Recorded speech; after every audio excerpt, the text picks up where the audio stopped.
Hey everybody, it's TR. This video here, sort of just for a couple people, but can be information for everybody, sort of, because I'm not an expert on this.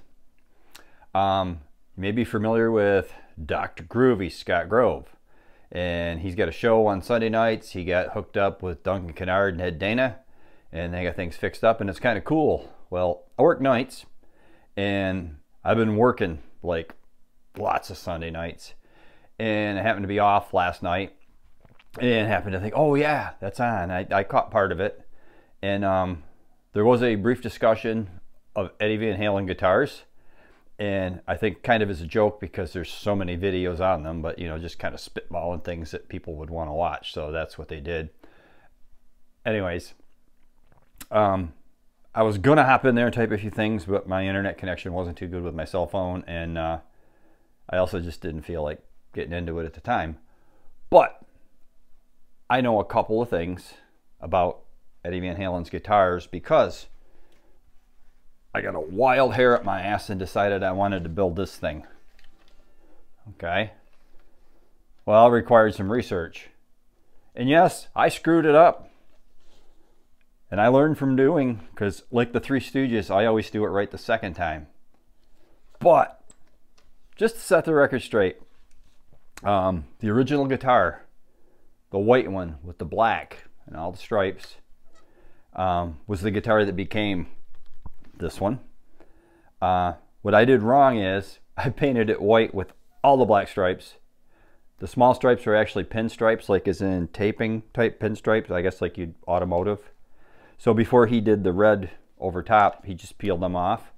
Well, I'd already painted them on, so then I had to paint over them white before I did the red, because when I was getting ready to do the red, I'm like, what about these little oh crap, yeah. Anyways, so that was that. So the original guitar was black with the white. The one that looked like this was the same guitar. It's had many necks over the years, okay? The neck that's on it now is a Fender looking neck. It was on the Play It Loud exhibit, I believe, at the Museum of Modern Art. Don't quote me on that, or something in New York.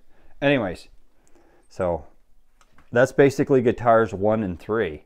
Guitar 2 is the Bumblebee. And the story is it's in Dimebag's coffin. And the Bumblebee was pretty much like this. This is one I bought. It's an EVH. But it's pretty much what the Bumblebee was. I think he did the second album with the Bumblebee.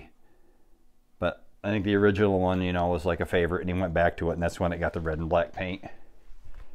And the story on that one was, it was one he put together with parts. It was a boogie body from Wayne Charvel. It was a second. There's a knot in it. Blah, blah, blah. Okay. Other guitars you're thinking of. The Ibanez Destroyer. Bear with me. Something similar to like this. And it ended up with the straight paint job on it, and with a shark bite out of it, and the little like toggle thing in there. Oh, whatever the hell you call that thing, turnbuckle. The story is that that's the guitar he actually used for recording Running with the Devil. That way he could do the little back there, the plink. So anyways, and this one happens to just be a Kramer, and it's a cheap one, and I don't know, maybe some point I might paint it up like that, but I'm not a big Van Halen fan. I'm a big Blue Oyster Cult fan. I'm not a big Van Halen fan. Like the music, obviously really like the guitars. I like that style of guitar. So anyways, I found out a bunch of stuff because I had to do the research to build that. Now, after the red and white stripe one, he ended up getting hooked up with Kramer. And that's when you started getting some of the Kramer looking guitars painted like that. And they are pretty much, see here without wrecking stuff, they are pretty much like this.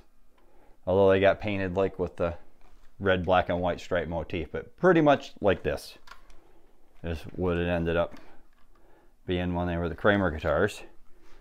I think Eddie was somewhat of a whore for endorsements or guitars, but who wouldn't be, right? Somebody wanted to make me a bunch of guitars, I'd go for that. So after the Kramer thing, the way I understand it is, he got hooked up with Ernie Ball, Music Man. And the Axis was created. It was a guitar he actually designed, supposedly the body and everything on. And it was an Axis. This isn't a real Axis, this is a sub, Sterling sub, it's their cheap brand. But basically, this guitar, from not being a fan, I got a lot of Eddie Van Halen style guitars, don't I? So anyways, they came out with this.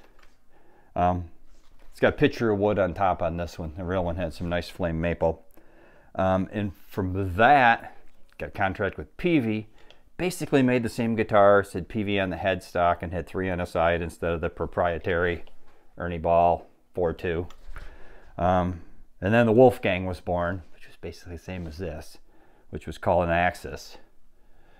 And then after that, he started his partnership with Fender, and EVH came out, and they're branded EVH, and they have all of the guitars now. So that's what I know. Could be wrong. Correct me if I'm wrong. Just trying to set the record straight a little bit. Or should I say not set the record straight, just share what little I know. And that's what little I know about all of that. And it is fun putting your own guitars together and making them the way you want them. I got a personal... Check that baby out. Scott would hate that. Got the humbuckers in it. Ed would hate it. Trim's blocked. The trim ain't going nowhere. That's 12-inch radius on that thing. It'll roasty up. But this is what TR likes. And this is what I put together for myself. And that's the fun of this stuff, right? Sure it is. It's lots of fun. So, anyways, keep the show coming, guys. I have been peeking in, even though I haven't said anything, because like I said, I've been at work and stuff, and one of these Sunday nights I'll be there for the whole thing with you and I'll say hello. So rock and roll.